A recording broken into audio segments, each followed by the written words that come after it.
મિત્રો નમસ્કાર મિત્રો, જય માતાજી, જય ગુરુદેવ. મિત્રો, પાપી વ્યક્તિ જે હોય તેનો ખરાબ સમય ક્યારથી શરૂ થાય છે તે આપણે આ વિડીયોમાં જાણીએ. પાપી ખરાબ માણસને પાપની સજા ક્યારે મળે છે જાણે. રોજિંદા જીવનમાં આપણે કોઈને કોઈ પાપ તો કરતા હોઈએ છીએ ઘણા, તો બસ જૂઠાણું પાપ, દુષ્કર્મ, અધર્મ કરીને અન્યાયથી જ જીવન જીવે છે. તેમનો પરિવાર પણ તે રીતે જ જીવન જીવે છે. આવા લોકો માટે પણ પાપ કેટલો એમનો ખરાબ સમય લાવી શકે છે અને એમને પાપ કઈ રીતે ભોગવવું પડે છે. મિત્રો, આપણે આ વિશે આ વિડીયોમાં જણાવવાના છીએ. મિત્રો, બે વેપારી હતા, એમને સામસામે બે દુકાન હતી. એકને હલવાઈ દૂધની દુકાન હતી, બીજા વેપારીને જૂનાની દુકાન હતી. તો જે હલવાઈ હતો તે દૂધમાં પાણી મિલાવીને વધારે પૈસા કમાઈને ખૂબ ધનવાન બની ગયો, જ્યારે બીજો વેપારી સત્ય, સાચી નીતિથી, ઈમાનદારીથી રૂપિયો કમાવીને તે ખૂબ દુઃખી અને ગરીબ રહેતો હતો. એટલામાં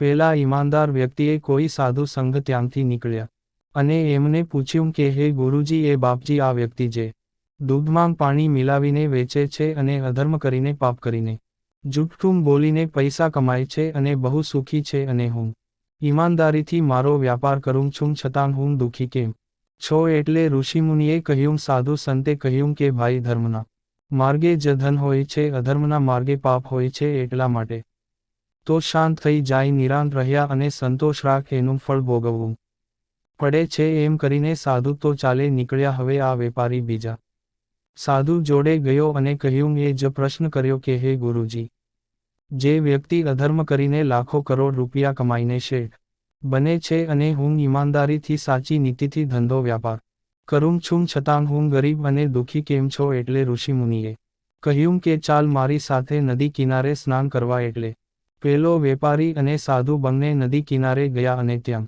આગળ ઈમાનદાર વ્યક્તિને એના જે માથાનો ભાગ હતો એટલા ઊંડો ખાડો ખોદાયો અને તેમાં તે સાધુએ તેનો ઉતરવાનું કહ્યું. એટલે પેલો વેપારી, ઈમાનદારી વેપારી, તે ખાડામાં ઉતર્યો.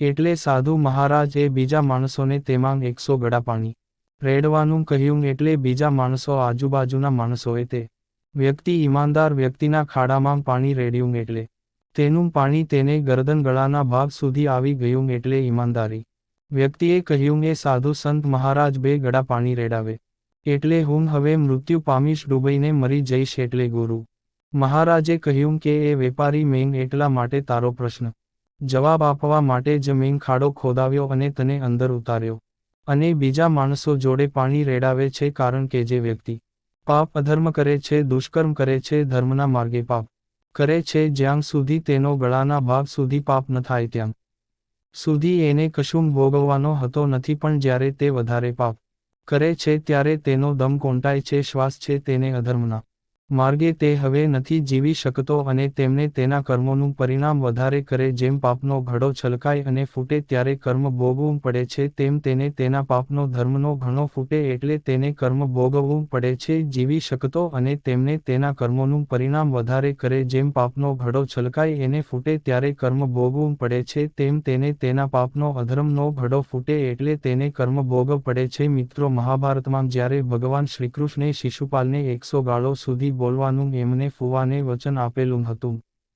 પછી જ્યારે શિશુપાલ, જ્યારે યુધિષ્ઠિરને રાજભોગ કરવાનો હતો ત્યારે શિશુપાલ એ તેમને કડવા વચનો બોલ્યા, અવદ્ર ગાળો બોલે, પણ ભગવાન શ્રીકૃષ્ણે તેમને ફુવાને, શિશુપાલની માને વચન આપેલું હતું કે 100 ગુનાઓ સુધી હું એમને માફ કરીશ, પછી હું માફ નહીં કરું અને એમના ગુનાઓને હું ક્ષમા નહીં કરું. પણ શિશુપાલે ભગવાન શ્રીકૃષ્ણને જાણ્યા નહીં, તેમને પારખ્યા નહીં. શિશુપાલ તેમને કડવા વચનો અપદ્ર વેણ બોલતો ગયો ત્યારે શિશુપાલનો પાપનો ઘડો ભરાણો એટલે ભગવાન શ્રીકૃષ્ણે તેનો વધ કર્યો. આવી જ રીતે મિત્રો, જ્યારે તમારો અધર્મનો, પાપનો માર્ગ વધી જાય છે, તમે અનીતિ કરો છો ત્યારે કર્મ, એ તમે કોઈનો દુષ્કર્મ કરો છો ત્યારે તમારે પાપ વધી જાય, ત્યારે તમે તમારા તેનો કર્મ ભોગવ પડે છે. અને ધર્મના માર્ગે, સાચા નીતિના માર્ગે ઈમાનદારીથી કમાયેલું ધન, પૈસો ક્યારેય ખોટા માર્ગે જતો નથી અને અધર્મનો કમાયેલો પૈસો અને અનીતિ થઈ કમાયેલું પૈસો જે હોય તે તમારે ખોટા માર્ગે વેડફાઈ જાય છે અને તેનું તમારે કર્મ ભોગવવું પડે છે. મિત્રો, આ વિડીયો તમને ગમ્યો હોય તો કોમેન્ટમાં તમારા પ્રતિભાવો જણાવવા વિનંતી કરું છું અને આશા રાખું છું આપ સર્વ મિત્રો એમ કેમ રહો તેવી પરમ કૃપાળુ પરમાત્માને પ્રાર્થના કરું છું. જય ગુરુદેવ, જય માતાજી.